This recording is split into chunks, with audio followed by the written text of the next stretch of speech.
There are a million reasons people start therapy. A breakup, burnout, a new job, whatever your reason, there is one place to start. Grow Therapy meets you where you are with support that actually sticks. Whether it's your first time in therapy or your 50th, Grow makes it easier to find a therapist who fits you, not the other way around. They connect you with thousands of independent, licensed therapists across the U.S., offering both virtual and in-person sessions, nights and weekends. You can search by what matters, like insurance, specialty, identity, or availability, and get started in as little as 2 days. And if something comes up, you can cancel up to 24 hours in advance at no cost. There are no subscriptions, no long-term commitments, you just pay per session. Grow helps you find therapy on your time. Whatever challenges you're facing, Grow Therapy is here to help. Sessions average about $21 with insurance, and some pay as little as $0, depending on their plan. Grow accepts over 100 insurance plans, including Medicaid in some states.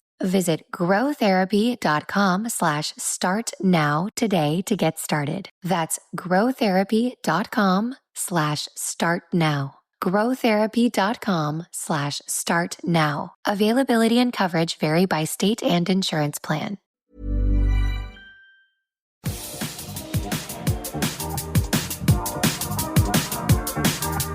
Welcome to episode 99 of Winging It, the transfer special. One away, lads. One away. Exciting times. You better have Joe Romano for 100. That might drive a humongous spike in numbers. But no, we do have our guest lined up for episode 100. It's still a secret. Meeting them on Thursday to have a little pre-arrange. Very excited. It's not Albert, is it? It'll be out next Wednesday. It's Albert's brother, Neil. There you go. Much in demand. Some might be all right with that. And of course, you've heard Carl there, who comes to speak transfers as usual at the end of the window, start of the window. You excited? I'm glad it's bloody all over. I can assure you, my DM can return to normal. I'll get about 3 messages next. Is that the lesser-known follow-up single from the Dave Clark 5? Right. So, yeah, obviously we're going to talk all about the transfer window. We'll talk a little bit about Forest and, of course, Brighton coming up on the weekend. So we'll end on that. So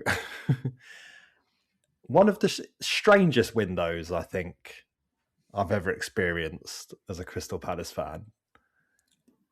Lots of people left seemingly disappointed despite us breaking our transfer record twice. Not once. Not once, but twice. I did put a post on Instagram, I think it was, in the story saying, it'd come up and it was the 16-year anniversary of Neil Dan scoring twice against Peterborough at home in that 2009-2010 season.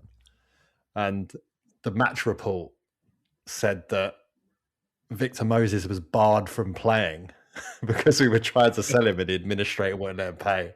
And I'm like, people are on Twitter at this moment in time moaning about us spending £45 million on a striker. And I know a lot of people don't want to hear that, and there'll be younger fans who have only known the Premier League and they want ambition and whatever and all that kind of stuff. But I don't know what ambition is. I'm very confused. But so let's start with transfers out and get all the smaller ones out of the way. Hesketh, some Championship loan moves, starting with Jezrak Saki. Had a decent time of it in Turkey, playing in a struggling team and scoring some goals out there. Yeah. Off to Stoke. Nice little announcement video for him as well. Very nice. Interestingly, he'd been linked with Stoke for quite a while, and then Monaco and Lille popped up out of nowhere. Before, I think Millwall did as well. But obviously, why would you want to go to Monaco when you can go to Stoke?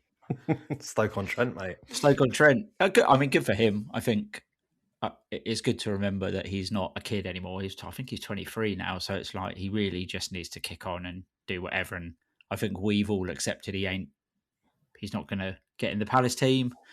I think he'll be good for Stoke. I think Stoke are all right at the moment, aren't they? Not middling, maybe. So anyway, I think he'll do all right for them. And it sounds like there's no obligation to buy in this loan, but if he has a good 5 months, then I'm sure there'll be some suitors in the summer. Yeah, Carl, it was like heavily linked with, was it Celtic who was after him, or Rangers? Someone up in Scotland. Rangers in the summer and Celtic in this window. I think my assumption is, because I think he's got 2.5 years left on his contract, they, having turned down that Southampton money and probably some money from some other clubs the previous summer.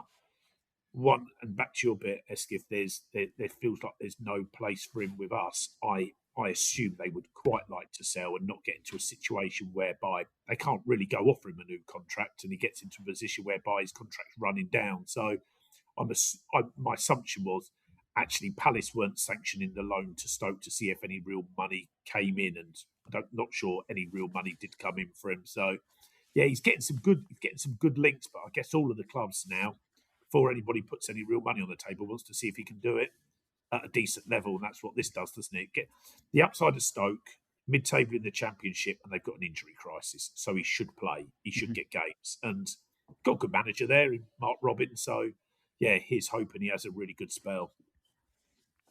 Can he do it on a cold Wednesday night in Stoke? Well, we're going to find out. Yeah, there's no better place to go for that test. Adam Arola's gone to Sheffield Wednesday, struggling at the foot of the Championship with... Did they get out of minus points yet? So they did have a big deduction at the start of the season, didn't they? I don't think they have. Talking about Sheffield Wednesday, because Barry Bannon left. Probably had a conversation with Tony Pulis, and he told him he should get out of there.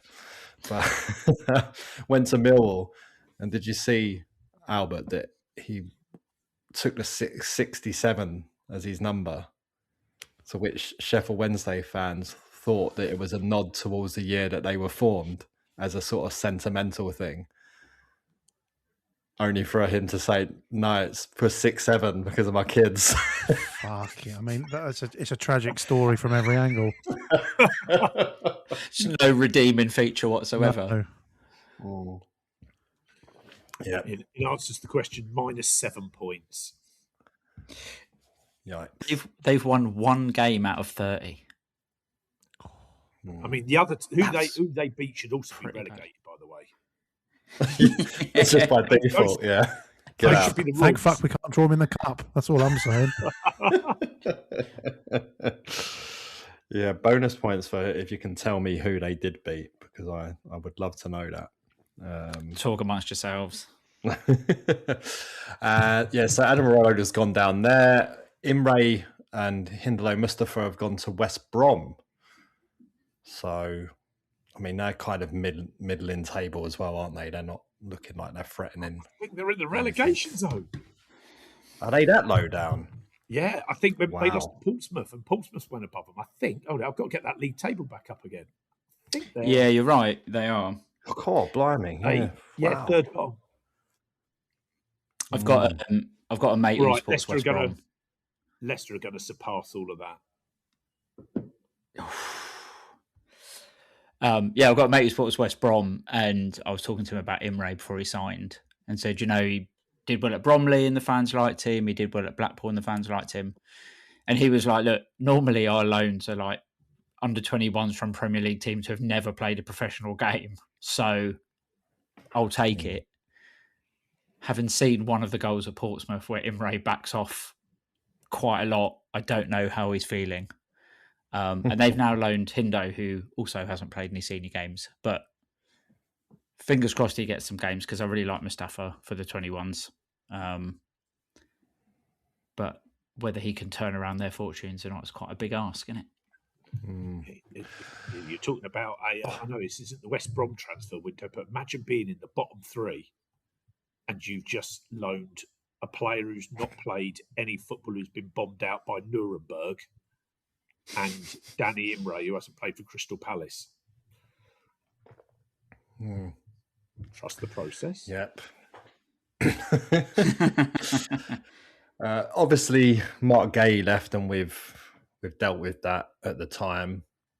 And then, obviously, the big potential out was Jean-Philippe Mateta to AC Milan. Albert, would you have chartered a private jet to get him over there? What sort of question's that?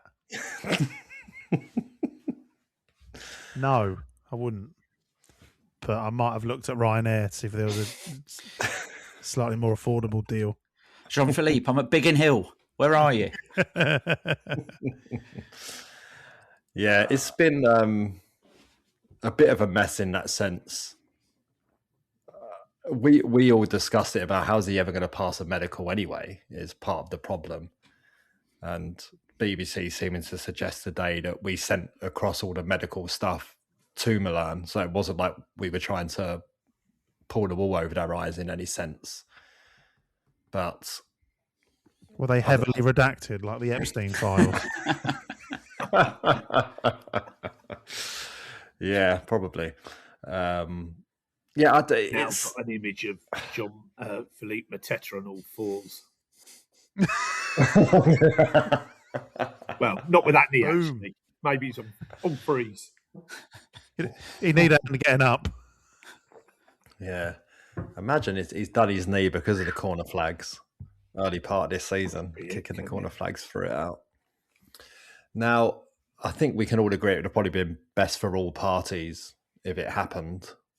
It's not happened. Hesketh, you noticed something on his Instagram earlier. I did. I don't know how long it's been there because I have to admit I don't go on his Instagram much.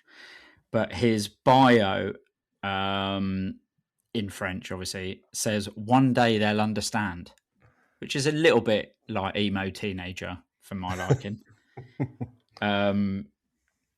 So yeah, because I don't understand that because I can't read French. Great. Well, then it might say, well, you can imagine what it says, but make something up. Yeah. Albert's the best. Doesn't say that. But I mean, that coupled with his Instagram of the huffy emoji or whatever that's called at the weekend. It's How old is he?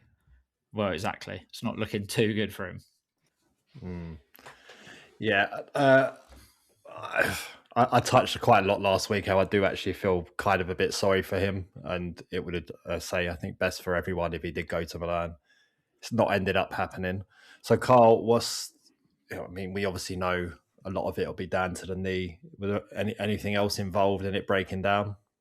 No, I think when you put A, the knee, B, it's right at the back end of the window, and then you put the total cost. And I think it was well reported in Italy by the Milan journalists were saying, there's agent fees that are suddenly cropping up here and other costs that were going into it. I think that's where we got to. I have a feeling if there'd been another 3 or 4 more days in the window, he would have gone, and the usual thing would have happened. Palace would have knocked a significant sum off of the fee. It would have compensated for him running around on one leg, or more likely he's going out and having his operation there, or tidied up on his knee over there, and he's out for a few weeks. But they then get their player.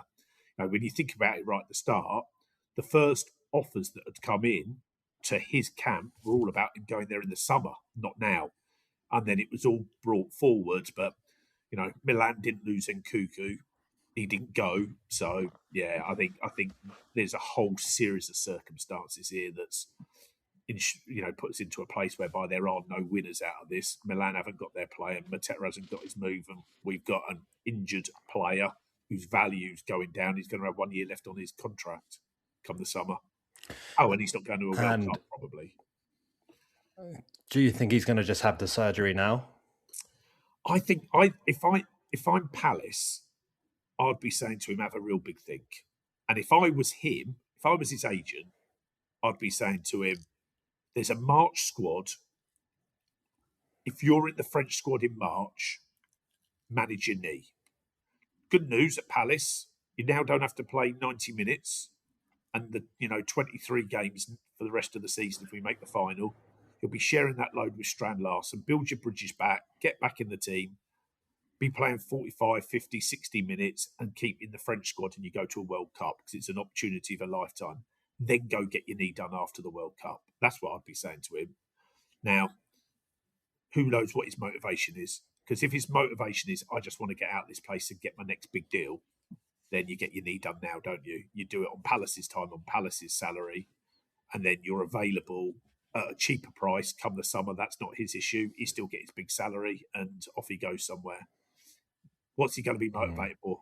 By money or going to a World Cup? We're fans, so we know what we would want. But yeah, we've seen players do some strange things in World Cup years, Ivan Toney and Euros year in his instance, and stuff like that. So yeah, we're wait and see. As far as I know, from what I heard this morning, Palace don't know what he's going to go do, but they expect him to go out of the operation. I mean, if I was Jean-Philippe Mateta, I wouldn't currently have an agent because I would have fired him late last night, to be honest. Totally. So, well, hopefully, a bit like we're hoping with Glasner, he can have a good last few months to his Palace career before he does go off. We shall see. Or we'll be forgiven if he slots in the winner in Leipzig, I'm sure. Has brought Wilfried Zaha out of the woodwork a little bit.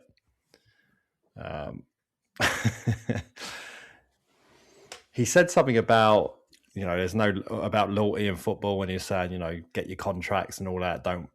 These teams will bin you off as soon as they think you're finished and all of that. So feels a bit strange coming from Wilf, considering he stayed at the same club for a long time and earned an awful lot of money off of us. But he has said, Albert, he was asked directly, how do you feel about Mateta's conduct? And he was like, I'm not saying anything because the last time I said something, Palace fans all jumped all over me. Gave him loads of abuse. Yeah, Hesketh.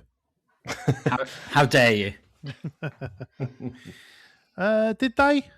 I don't remember. He took all these Palace posts off. Is that when he was talking about his head being on fire because he had a pop at Mateta, or Mateta had a pop at him? Yeah, which is true, as we cleared up on the pod. There's video evidence of it. Listen, just Wilf wins. Listen, if I've got to back someone in the Mateta, it'll be literally else. You know where I'm going with that. Yeah, well, I don't think Mateta's covered himself in glory, but I don't think that means Wilf needs to be afraid of expressing an opinion. If ever you want to come on here and give your opinion, Wilf, you let me know, mate. I know you're listening. Next week. Yes, 100. Lower your expectations a little bit. You've got I can't tell you it is, but I can tell you certainly that it isn't Wilfried Zaha. So hearing of it. Well, I did try to go to AFC Croydon this weekend and see if I could find him there, but they're already in pre-season training in Charlotte, so he wasn't there. Let's hope she doesn't mind. Steve Island again. Yeah. Oh my God. Okay, so now transfers in. So obviously we've signed Brendan Johnson. Think. Ding. I would hope the jury's still out for a lot of people, more so than people have written him off already, because I think a lot of people have written him off already, it would seem like. I work with a Forest fan, and obviously he watched a game on the weekend, and he said, I've seen that performance from Johnson many times, but he will grab you goals and he will pop up in big moments and all these kind of things. He's like, you just got to be patient with him. He loves the European final. Do you think he's going to be springtime Bren? I'll take it. Yeah, we've got a lot of goals that need replacing in springtime. So who knows? But What do you think? What are your thoughts, Carl? Are you? Well, I guess jury's still out. Yeah, look, I think from a if you're probably the ownership and the director of football, you go, this is why you don't make a transfer right at the start of the January window, because everybody's forgotten about it by the end of it or written the player off already. Yeah, look, we know we got a system manager, and we know every Tottenham fan I spoke about him and every Forest fan I spoke about him goes, it'll go missing. There's not a whole load of quality, but it'll score you a load of goals, right? I think now that's what he needs to go do. He needs to learn where he's playing at the Palace. We need to learn when he's going to be getting in the back of the box. We've now seen a couple of those. Did he have one against Chelsea? I absolutely expect him, no better time than on Sunday at Brighton to show what he's all about. And yeah, that's it for me. I think jury out. My expectation is he will come good. Agreed. Yeah. Then, Hesketh, we got your Frenchie. Yes. Delighted. we all know my tick list is, were they born in France? Were they born in French? In French. They were born in French in France. Yeah, I'm pretty happy with this one. Obviously, we wanted him in the summer, and when it looked like we might be getting him, I was sort of looking at his highlights at Nice and stuff, and thought he'd work really well in the way that we play.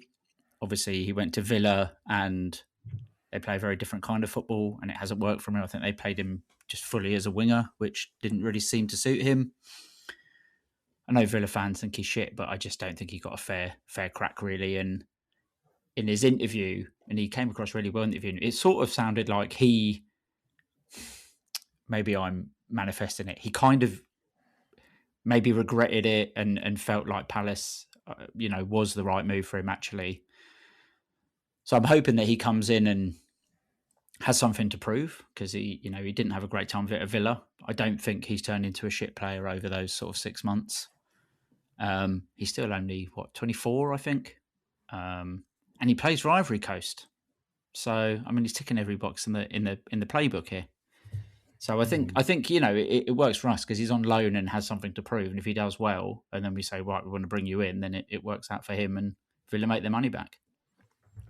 Shout out to his former club Nice, who came down from 2 behind against Brest on the weekend. Go and do it. You know you're going to do my favourite fixture in world football.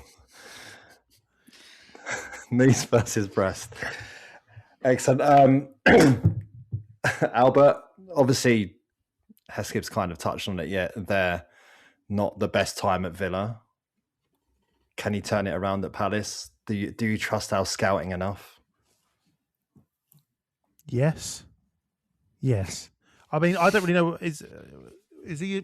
Have we brought him to play him as an option up front, or is he one of the wider options? Is he a little bit from column A, a little bit from column B? What are our expectations of him? Comme ci, comme ça. Oui. I think he said that he can play as a 9, but he can also play as a 10 and can also play out wide. So I think he sort of fits in where we need him to fit in, right? Yeah, you've watched a few videos of him, Carl. What do you reckon where's he gonna be slotting in? Yeah, I think if you look at how we have been playing, I don't see anybody replacing Sarr at the present moment in time on the right-hand side. I see him playing very much on the left-hand side, not in the same position as Sarr or Johnson would be playing, in lots of getting on the last man. And by the same token, not what Pino's doing, who's playing more as a traditional 10 and getting on the ball and then trying to thread passes through. I think he'd be a far more direct Eberechi Eze. I see him getting on the ball. He likes to transition it. I see him picking it up on the left and coming in and not being afraid to have a shot, not being afraid to lay it off. I'm really, really excited. Really excited. I got excited about him in the summer. I think I came on the pod and said, I think it's one we're going to go do. It's the one they really want. And then we blew it. We missed it.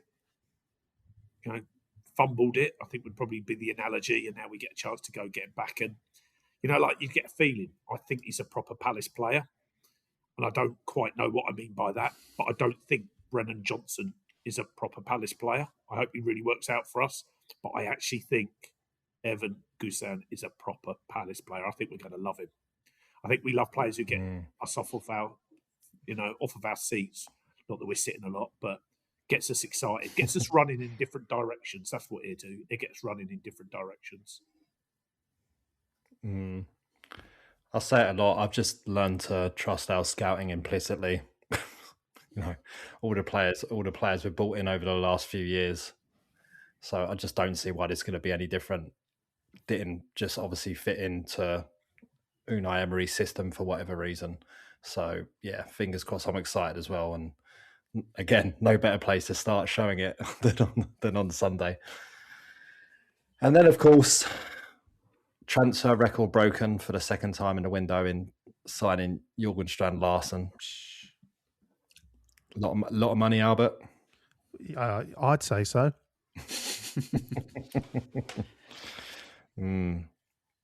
It's I mean, when what was it, a few days before, it was all like, yeah, there's a bit accepted, 48, 50. I mean, it's the sort of thing that I think someone said it to me at work, and I assumed they'd read it on some shit, transfer rumor-fueled bollocks website, and then looked at either Sky or BBC, and it's like, oh fuck, they're reporting it on here. Like it's obviously it's a phenomenal amount of money,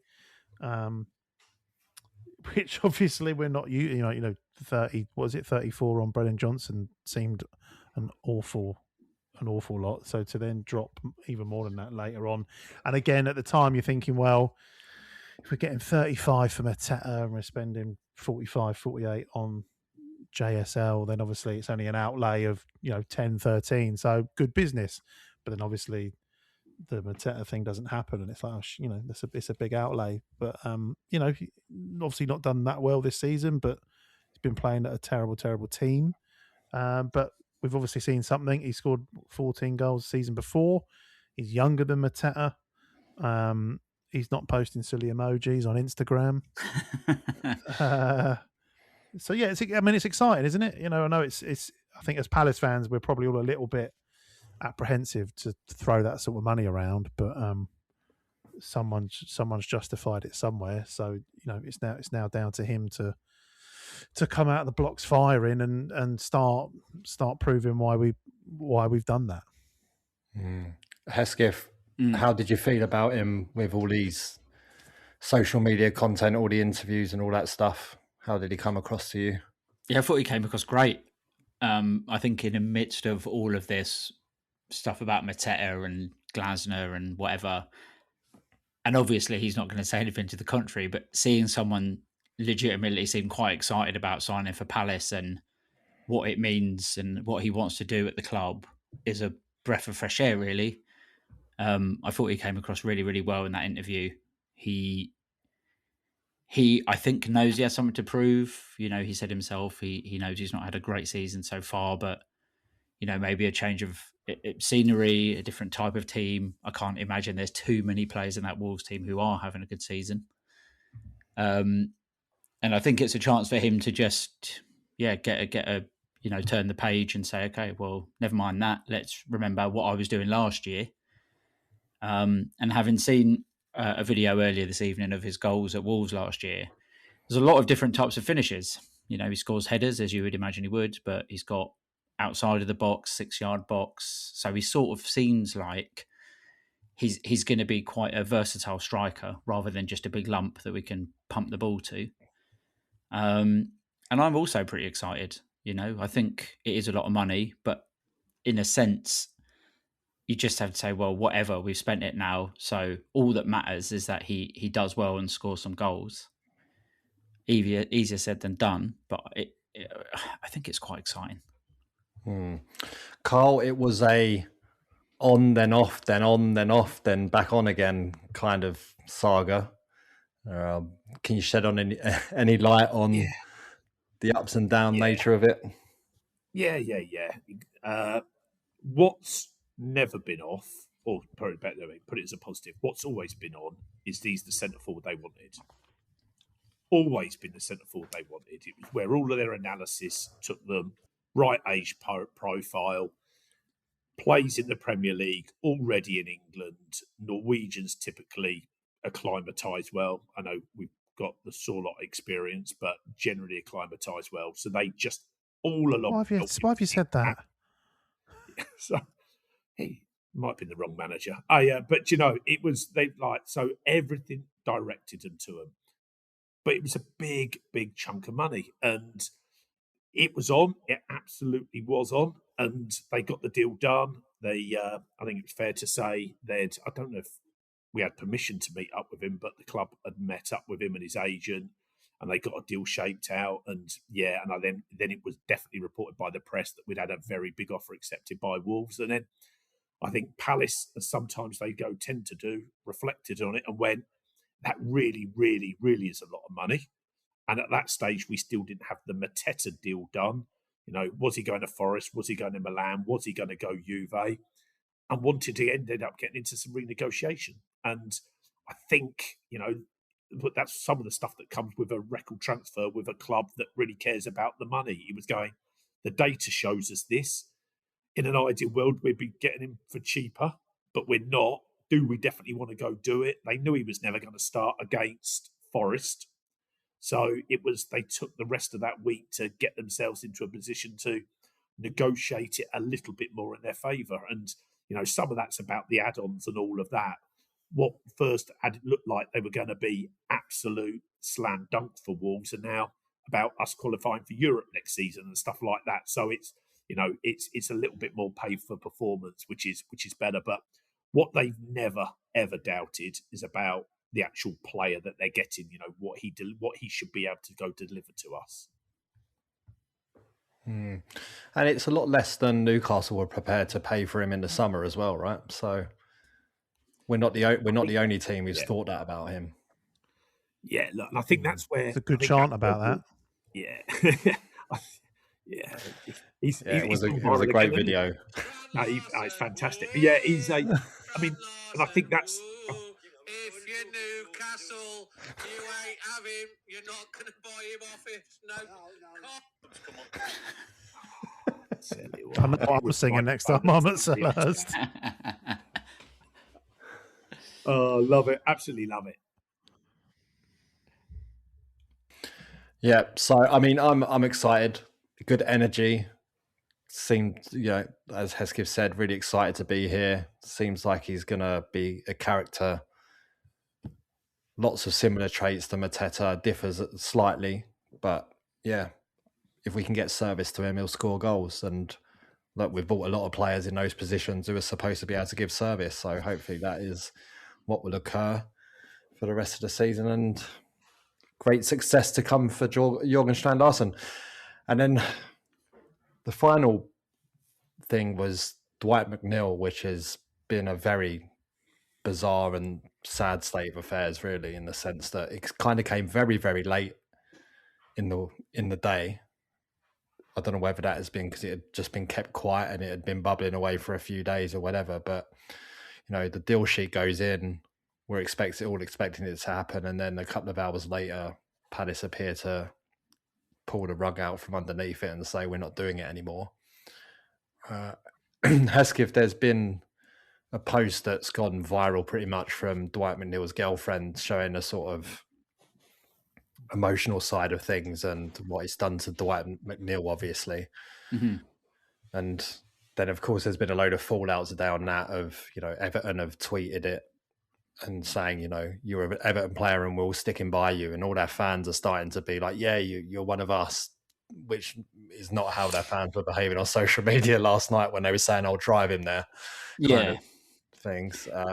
What's your view on the way it all played out? So, when it started, I actually went out to meet a mate for dinner. So I saw the bid went in, and then I didn't look at my phone for a couple of hours. Looked at my phone to about 100 messages of it's happening, it's not happening, it's now happening again, it's a deal sheet. Anyway, we obviously know that we didn't sign him, and I saw that stuff that his partner put on social media this morning. obviously mental health is very important. I'm fully behind that. I think a lot of people would agree, whether you're a footballer or whether you work in an office or whether you work at McDonald's, mental health is important. So I fully agree with that. And I don't know what happened and whether we dicked him about or not. I think football is a bit of an anomaly where, especially on deadline day, these sorts of things tend to happen. Where it's happening, then it's not. And obviously, I don't know what happened, so I'm not going to portion any blame. I did think, though, like you mentioned, when Everton were like, we'll stand by you, we'll stand by you. I was like, you're trying to fucking flog him 12 hours ago. So let's relax on that a little bit. I mean, they should stand by him. And if that's sincere, then great. But like you say, it does seem a bit like virtue signaling where they're all like, oh, we've always loved you. We'll always... Wow, I don't know how true that is. But to be honest, at the end of it, I didn't really understand why we were looking to sign him anyway. So I'm okay with us not signing him. Well, speaking of virtue signaling, I wasn't aware of all the Dwight McNeil's girlfriend stuff. So I've just literally Googled Dwight McNeil girlfriend, see what you're talking about. And the first link is a TalkSport article with the headline, "Get over yourself. Simon Jordan delivers reality check to Dwight McNeil and girlfriend after viral post." Simon Jordan. I don't know that I go that far, but yeah, I mean, episode 100, by the way. But it just doesn't, and again, mental health is a thing, right? And it doesn't matter who you are, because just looking on the surface, he plays for a Premier League club, earns a fortune, got a worldie of a girlfriend, and as we've all seen from pictures, he clearly is well endowed downstairs as well. So on paper, he's got it all. But no, Carl, do you any insight into what the thoughts were behind it? I mean, I assume part of it is potentially he can play wing back as well, so adds a bit of cover in that area. But it did seem to be adding a lot of extra crowding in the area you'd expect him to play. Father, or should I call you Steve? Since it's a new year, maybe we should start cooking fresh with fewer smoke alarms this time. Your cooking's improving, but I can see the stress in your eyes. Anna's mom used this Blue Apron assemble and bake thing during our playdate. Pre-chopped ingredients, over 40 grams of protein, and just one pan to clean up. She just tossed it in the oven and boom, plating like she's got followers. So go to blueapron.com, Steve. Make 2026 the year you win dinner. Blue Apron. Get 50% off your first 2 orders plus free shipping with code LISTEN50. Terms and conditions apply. Visit blueapron.com/terms for more.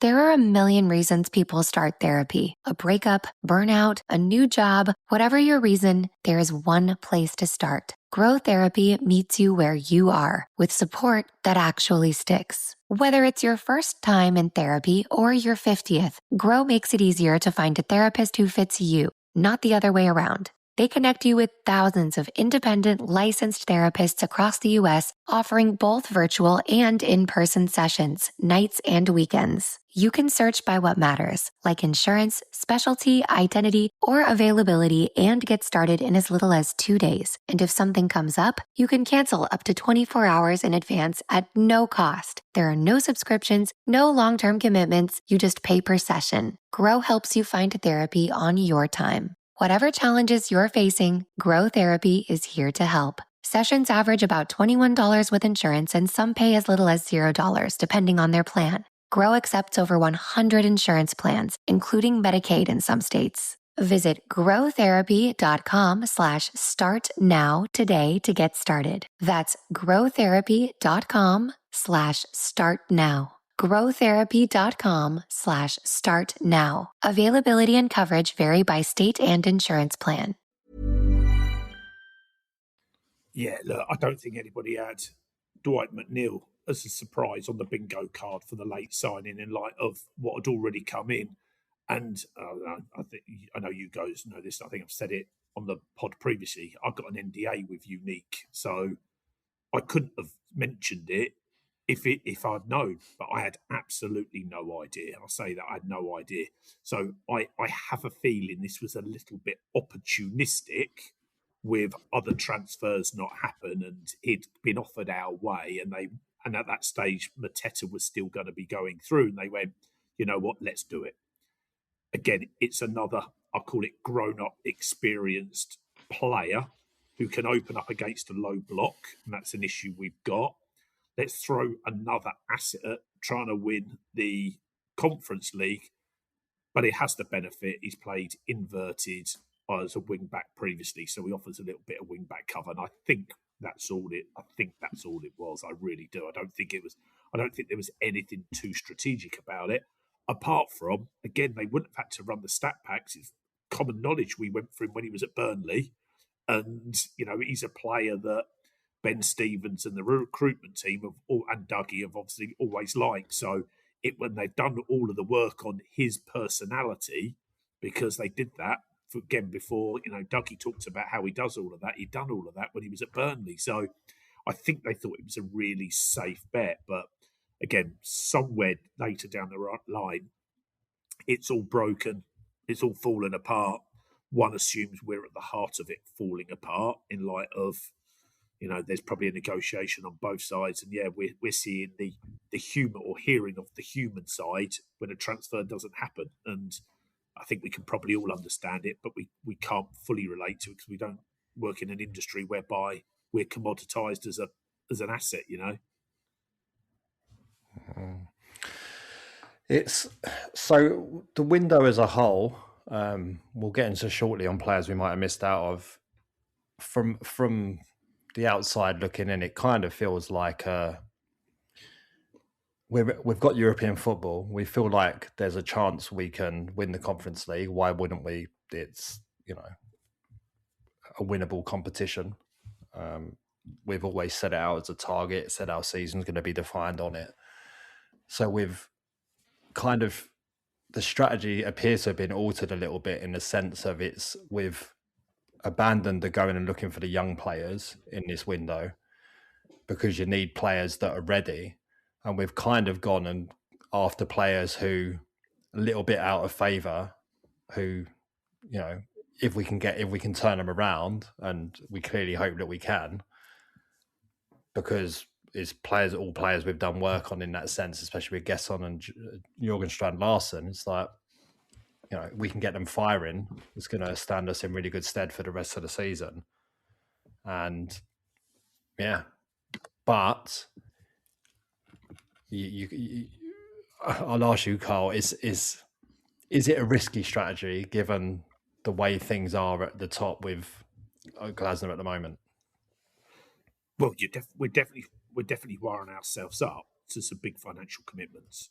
You look at what Strand-Larsen and Brennan Johnson is costing us across the length of their contracts. It's over 160 million, right? That's big, big money.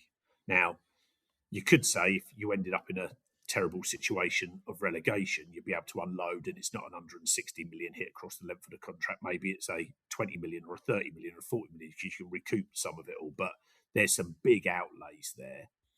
I'll go back to your original point, T, and I make you right, but a little bit more context, I think, on it.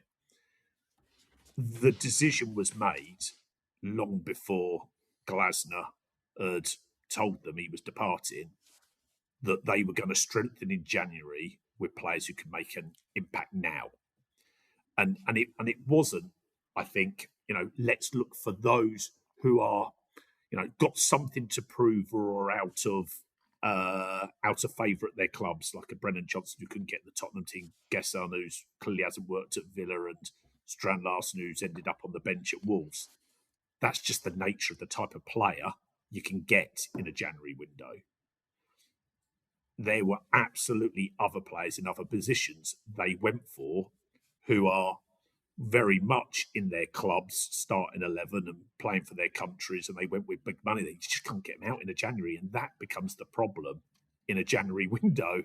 And yeah, so we've ended up in and the really important bit that I jumped through my mind a couple of times to go say it, that only got strengthened through January because, as I've said many a time, Steve Parish and the owners will do absolutely whatever it takes to stay up. And they're twitchy. They're twitchy. Against 5:45 on Saturday, West Ham are 2-0 up, and that's a 5-point gap. and we're heading in one direction and they're heading another one. So this isn't panic because we haven't bought anybody we didn't want to go buy, but we have paid to make sure we got those players in and we bought goals in. And yeah, I think that's been, but it is a change in strategy. Absolutely right.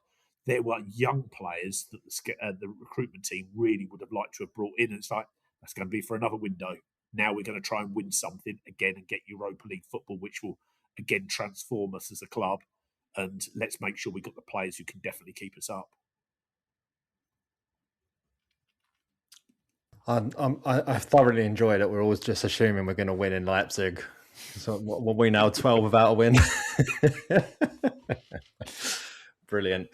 Okay, so we've now got, obviously, we can talk about players that we looked at and missed out on, as you've mentioned there, Carl. Now, the big and obvious miss seems to be Gay not being replaced. Now, I think post Chelsea, with the game Convo had, it became very clear that we need another centre back because he's not going to.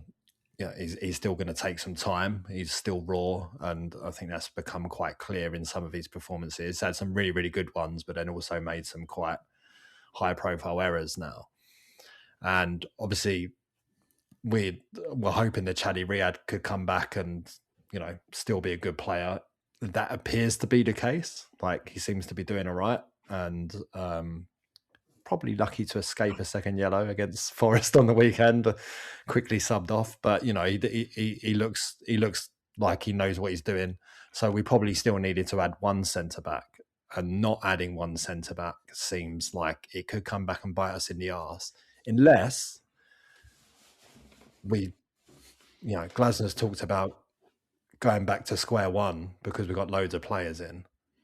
And does going back to square one mean going 4-2-3-1 because we've bought a bunch of players at the top end of the pitch now, and we haven't got enough centre backs to cover all the positions? Don't know, but how and why, Carl? From what you know, why didn't a centre back happen? Well, they definitely wanted to. I don't think it is that. I don't. It may resort to Glasner changing the shape if we pick up an injury or two. But I don't think that's the starting point. And the common sense of all of that says it's because they absolutely, definitely did try and spend some proper money on trying to bring in the long-term fix for Gay going. And, again, there's no surprises in who they looked at because they're previous players that the data had pointed in that direction. And, one of them was Doug's absolute out-and-out favourite, Araujo, at Benfica. And they had really good dialogue with Benfica and with him. But when a goalkeeper heads one home in the 98th minute and they qualify for the next round of the Champions League, there goes the option of bringing him in. And then they looked at Club Brugge, Ordine. But now you're trying to get a centre-back out of there on big money, trying to pay big money for it, willing to pay big money for him. But you're competing with a team that doesn't necessarily need the money because they've got Champions League football. So they couldn't get out the players they really wanted. They weren't going to go compromise and spend then big money on somebody who isn't right. So it all became about loans. And I was absolutely very reliably informed, on the Sunday of the Forest game, that on Monday we would be having a centre-back coming in. No, never arrived. And I don't know why that has broken down. I think we saw the links, but it had gone from. I should have said, and again, we talked this in the previous pod. I'm going to get the pronunciation wrong. Was it Achipang, the Chelsea young centre back's another one they really liked. They'd spent time with his agent. He was happy to come on a permanent move. Palace would have happily bought. Chelsea wouldn't sell. We wanted to loan. Chelsea wouldn't loan. So, yeah, we ended up in a scenario whereby we are looking for somebody for 6 months and then they will fix it in the summer. And for one reason or another, haven't brought that player in now. I don't know if they just couldn't get one that then the manager's not happy with, or they go, all right, you know what, we still think we got enough. And maybe they've spoken with Glasner and he goes, yeah, I will change the shape if I have to. Me personally, I would have brought the centre back in for certain. Yeah. Yeah, because we're again now in this scenario where, while having to have Lerma as cover for centre back, it then makes it looks short in centre midfield as well, which we haven't strengthened as well, which we expected some to come into that position, and it hasn't happened. And of course, this is gonna see Steve Parish come under fire, because ultimately he's the one responsible at the end of the day, where we're probably still short centre back, centre mid, and probably right wing back as well. So do you see fans, portions of fans being on Steve's back that's justified, or lots of moving parts? Look, we've got a manager who he actually never moans about the right wing back, does he? He never, ever, ever moans about right wing back cover. I wonder why. There is a reason why he never moans about right wing back, and he's never asked for a right wing back in. And every time the club gives him a right wing back, be it Walker Peters and others in this window, he's never accepted it. Right, so he won't be moaning about that. But as fans, we all sit there going, we are one Danny Munoz injury away from another run of 12 games without a victory, and there's the evidence in front of behind us to be able to use that. And yeah, look, you literally sit there as I'm gonna call myself a simpleton in football. Give me 2 players for every position who are all good enough, and I can just about live with. We've got 4 central midfielders who are let's say good enough, but we don't half burn through midfielders, and we've still got 23 games to go. So I've made it clear for about 2 years. I think we need a 5th midfielder, and we haven't got one. So I think fans can moan. Quite clearly, if we'd got ourselves a midfielder, it allows Lerma to be a centre-back cover. But we're definitely one centre-back shy in light of Chaddy coming back. And yeah, and as a fans, we all look at it and go, not overly convinced about the left wing back, but he's better than the backup right wing back at the moment, because he really doesn't exist. And if we, Kleiny considers himself to be a centre-back. I've heard him say that firsthand himself, no longer a right wing back. So yeah, having spent so much money up top, and fair play to the club for spending so much money up top, probably didn't, in the whole scheme of things, need to spend so much money to just give ourselves a little bit of cover, even if they weren't coming into the starting team, just a little bit of cover elsewhere. Yeah, fair. And obviously, any sounds on Devaney, how long he's going to be out for, because that's ligament stuff, right? I think again, I've definitely not heard anything from the club. What I did see in one of the Northern Ireland press said he'd be out to April or May. So yeah, that's you start to get to the season, therefore. Okay, and then the last one to touch on is, I've called it Kilman for clicks. Obviously, Max Kilman was a story that came out on deadline day, which obviously just ends up with a lot of abuse being pointed at Hobbs in that direction, because it just feels like he's going to his Wolves playbook and start calling him the Wolves of Wall Street or something. Like, it just keeps like Strand Larsen, Kilman. We know in the background there was another one he talked to, another ex-Wolves player we looked at. So, but not many people knew about Kilman. Is that right? Yeah, look, I'm not going to sit here and defend Matt Hobbs, but bloody hell, I feel a little bit sorry for him. When there's a whole load of work of the players they're going to go for, and if you can't get them, and on the last day or the last couple of days of the window, you're in the conversations of who is available as a centre-back that you think could come in and could do us a job for 6 months, you might be able to go get him out. And he says to a very, very small group of people, well, maybe Max Kilman can. No, was the answer from everybody. We don't want to do Max Kilman. And that story then leaks out. That leaked out with people doing it for a deliberate reason of knowing there'd be some heat either at Matt Hobbs, Steve Parish or Crystal Palace Football Club, because there is no benefit. They didn't pursue anything with Max Kilman, neither with his agent or with the club. it was a conversation amongst that group, and I think that's pretty sad that came out. But it knew what the reaction would be. Nobody was leaking that story out there, believing, that's going to absolutely drive a whole load of a positive news for Crystal Palace. It was all about trying to pile pressure on, which is a shame. Yes. Okay. Right. So that's the transfer window. What are you rating it out of 10, Albert? What are you going for? Ooh, it sounds good. It's going to sound very ungrateful considering all the money we threw around. But can I go 6.5? Oh, that's what I was going to say, Albert. Me and you are more alike than you would care to admit. I don't want to admit that ever. Okay, so 2 6.5. What about you, Carl? What's your thoughts? I'm going 7. Biggest problem we had this season today, not being able to score goals, massively strengthened in that area with players that we really wanted. Probably, looks expensive, but we've bought players in we wanted. There's nothing panicky there. But we sold our best ever defender who's ever worn a Crystal Palace shirt, and we didn't even get close to replacing him. Actually, sod it, 6. 6. What are you giving it, T? Yeah, it's weird, right? I feel like people from the outside looking in who know nothing about Palace, haven't spoke to any Palace fans, and then heard that Palace fans are going, we've had a 6 out of 10 window.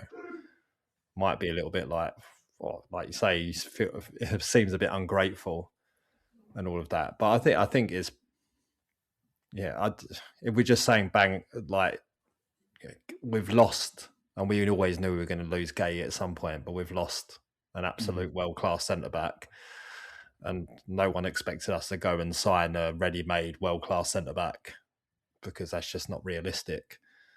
But not replacing him feels like a bit of a miss.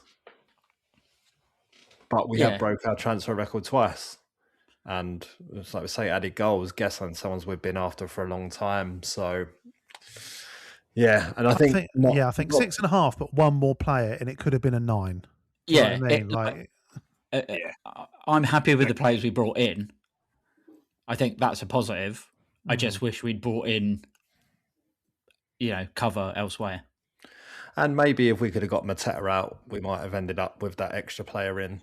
And it's not ended up happening. But you never know. 6.5. it might end up being the biggest blessing in disguise. You never know. Mateta might score some big goals between now and the end of the season, and all is forgiven. So who knows? But I think somewhere between 6 and 7 feels right, really. But, but again, I think fair play in the sense of going after the players and spending the money and getting in goals.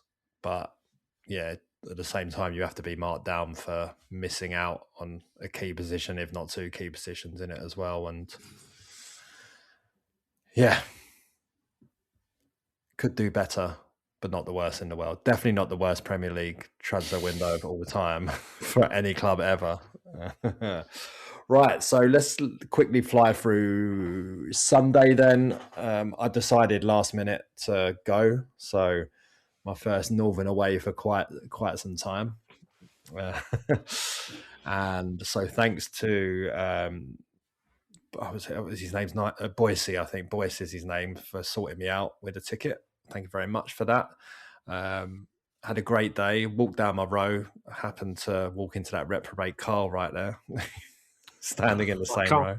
Now he's on the pod. Honestly, stalker alert. But no, it was a brilliant day. It was a tough game. I mean, going into it, it was definitely a don't lose after the Chelsea, as we've all said, feeling very dirty, celebrating that Chelsea winner. But it was much needed, really. So it was this now all of a sudden going, definitely don't lose this game from the get-go. And I thought we played quite well.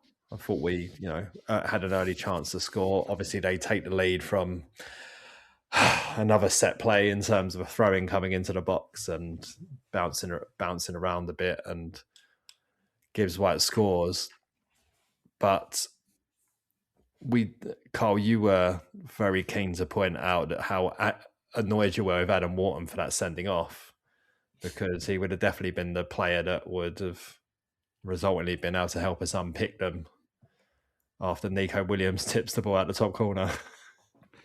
Yeah, look, I've been very few things make me rage for so long, but Adam Wharton sending off has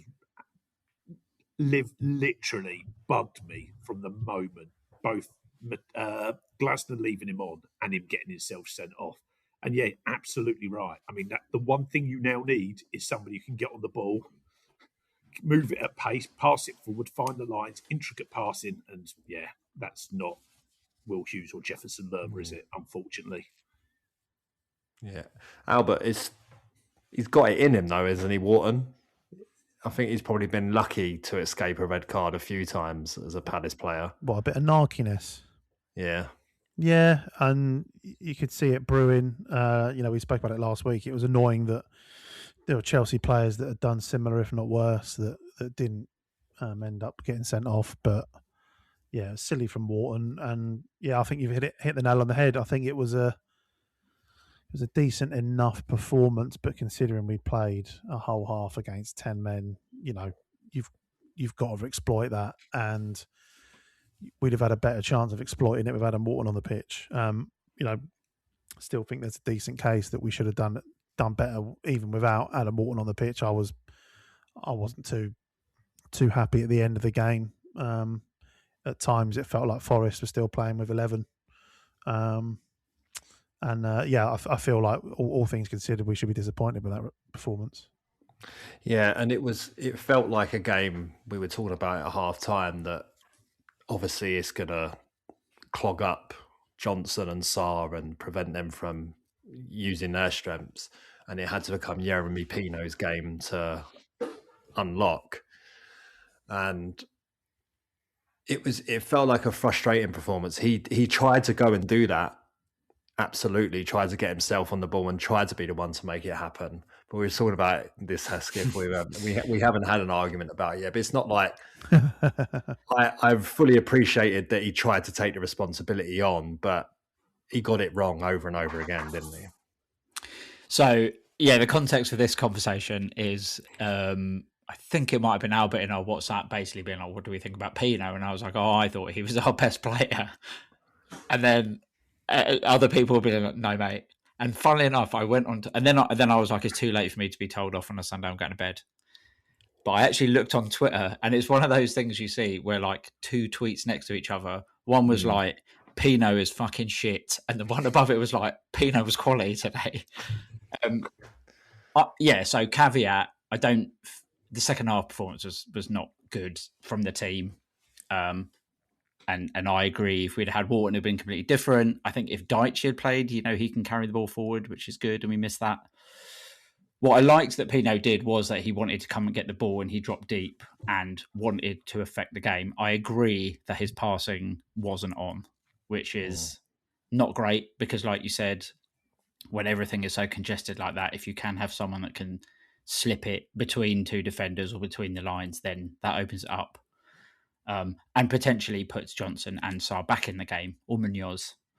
So I get what you say there. I just think it was so pedestrian the way we were playing. Like whenever Lacroix got the ball, he just held onto it for ages and then would pass it to Chaddy or would pass it to Richards, when you really want him to like miss out that middle pass and just get it straight to the wing or straight to the striker.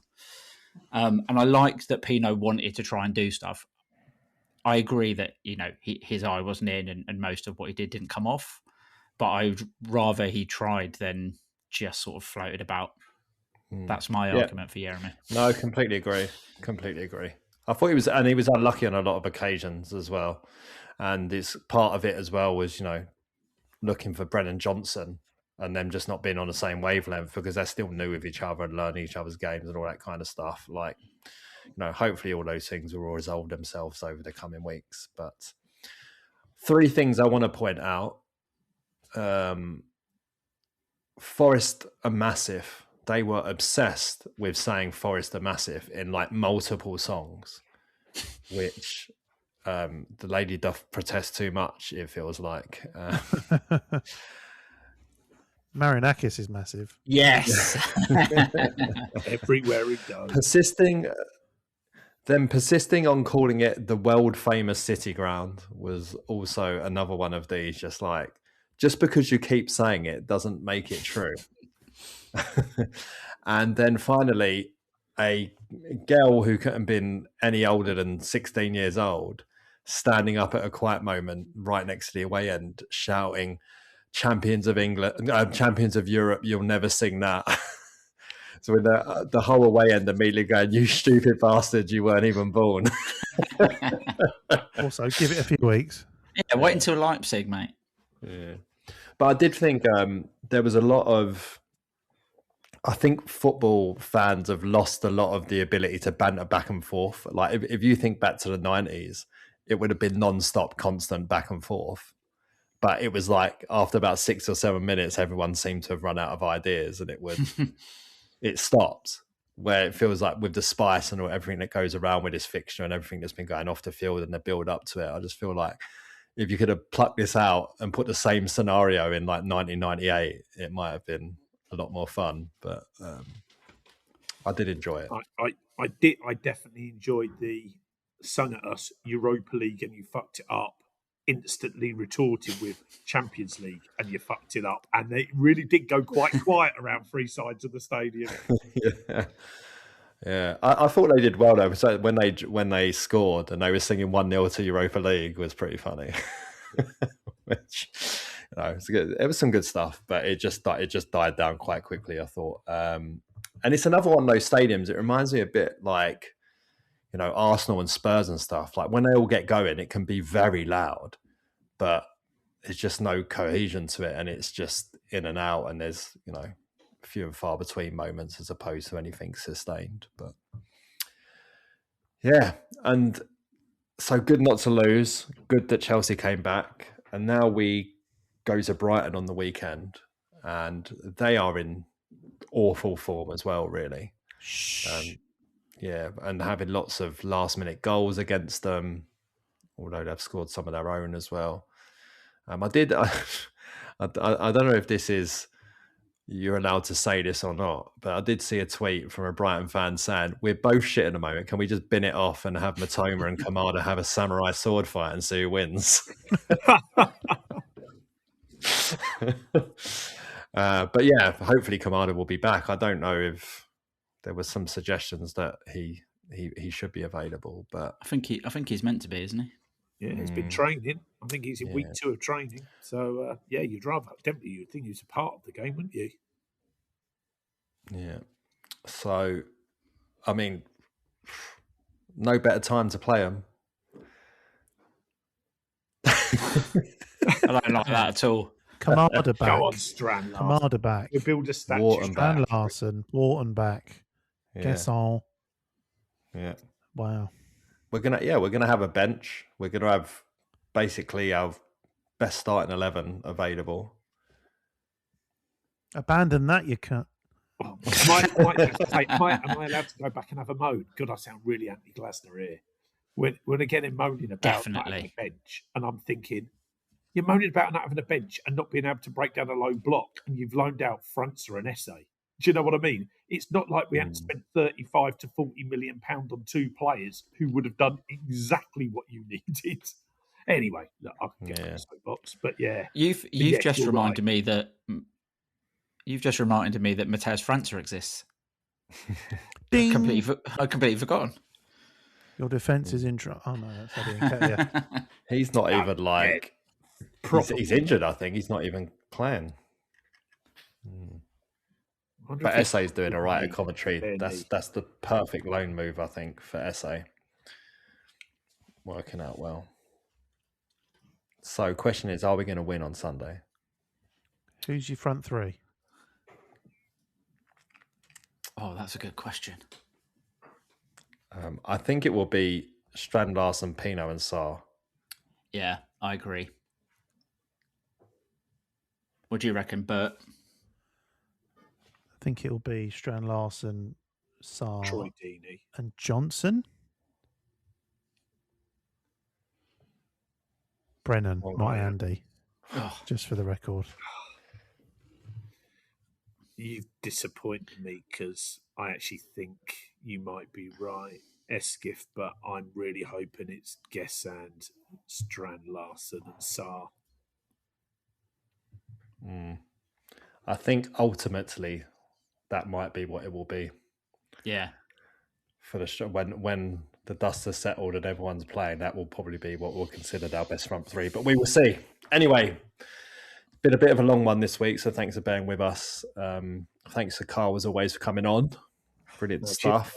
Yeah. Great insight, Albert. Great insight. Yep. Thank Love you, mate. And Hesketh, you're coming Sunday. Yeah, you've got the train ride down with me, I think. Mm. Sorry in advance. I wasn't aware that I'd even booked train tickets. Oh, well, it can't be any worse than the train down that we had when I was playing third wheel with you and your wife. So anything is better than that. On our baby moon, yeah, if I remember. But yeah, hopefully there's no better time to get back to winning ways than Sunday. And what did you say, Carl, about your football club getting results? Yeah, look, I've never felt more united with my football club than when they're winning football games. That's what we need, right? This fan base will just come together as one with 2 wins, 3 wins. Starts on Sunday. Love it. Thanks for listening, everyone. And remember, next week, episode 100, special guest. You might get some little teasers at the start of next week, and it will be out on Wednesday. Excited to bring it to you. And until then, up the Palace.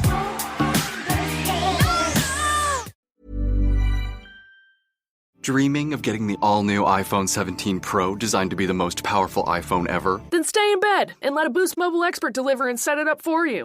Oh, actually, they will have to get up and open the door. Oh, right. Delivery available for select devices purchased at boostmobile.com. Terms apply. Knock, knock. Ooh, who's there? A Boost Mobile expert, here to deliver and set up your all-new iPhone 17 Pro, designed to be the most powerful iPhone ever. You call that a knock-knock joke? This isn't a joke. Boost Mobile really sends experts to deliver and set up your phone at home or work. Okay, well, it's just that when people say knock-knock, there's usually a joke to go with it. Like I said, this isn't a joke. So the knock-knock was just you knocking. Yeah, that's how doors work. Get the new iPhone 17 Pro delivered and set up by an expert wherever you are. Delivery available for select devices purchased at boostmobile.com. Terms apply. Boost Mobile is now sending experts nationwide to deliver and set up customers' new phones. Wait, we're going on tour? We're delivering and setting up customers' phones. It's not a tour. Not with that attitude. Introducing Store to Door. Switch and get a new device with expert setup and delivery. Delivery available for select devices purchased at boostmobile.com.